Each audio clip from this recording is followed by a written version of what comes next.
Something happens as you pass through your 30s and then your 40s, with hints that your body is changing. You're gaining weight and fighting cravings. You're no longer bouncing out of bed the way you used to. You notice symptoms like bloating, poor sleep, brain fog, and mood swings.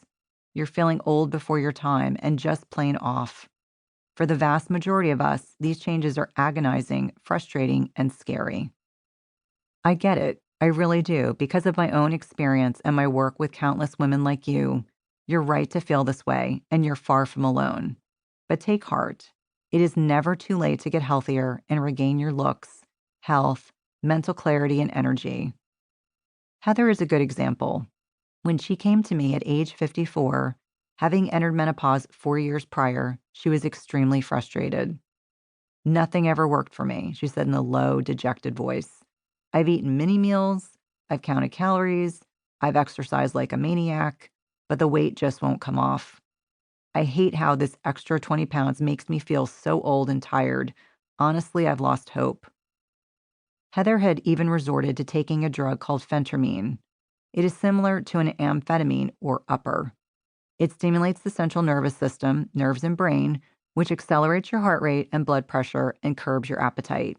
It has a lot of scary side effects ranging from mild to moderate: insomnia, headaches, dizziness, dangerously high blood pressure, chest pain, and shortness of breath. This kind of struggle is simply not necessary.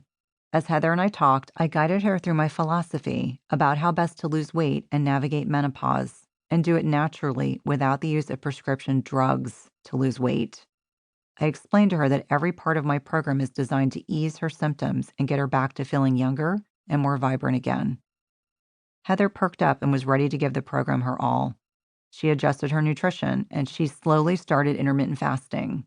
Lo and behold, she lost 10 pounds in the first 8 weeks and kept going, without feeling deprived, hungry, or fatigued. Today, she has more energy and confidence than she ever thought possible at her age. Like Heather, perhaps you have followed the usual pieces of advice: counting calories, eating small meals throughout the day, and having breakfast. All those lose weight actions in which you've been schooled. Maybe you managed to drop a few pounds, but then you plateaued, yo-yo dieted, or couldn't keep the weight off. Or maybe you acquired other worrisome symptoms. You just don't sleep as well, for example, and it takes longer to get going in the morning. Perhaps you have too many aches and pains, or you can't think as clearly as you once could, or can't remember facts and events. It seems like your body is changing right before your eyes.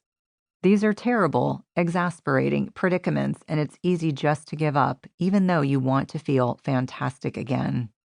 It never ceases to amaze me how much bad advice, under the guise of quote-unquote wisdom, women are given about their health and weight loss, such as my personal fave, exercise more, eat less.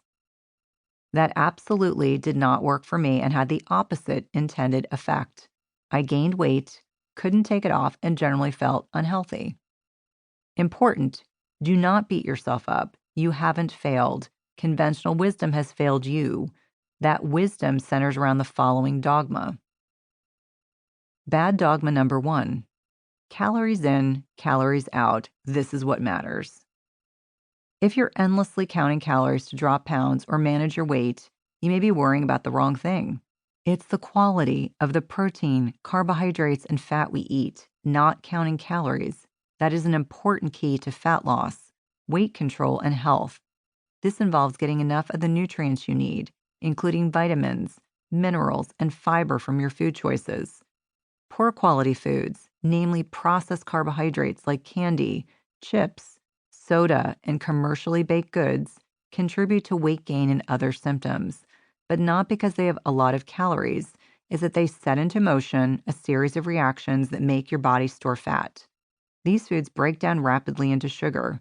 In response, your pancreas churns out higher levels of the hormone insulin. Insulin is like fertilizer for your fat cells. It tells your cells to grab calories and convert them into fat. The other problem is that when we cut calories, the body fights back.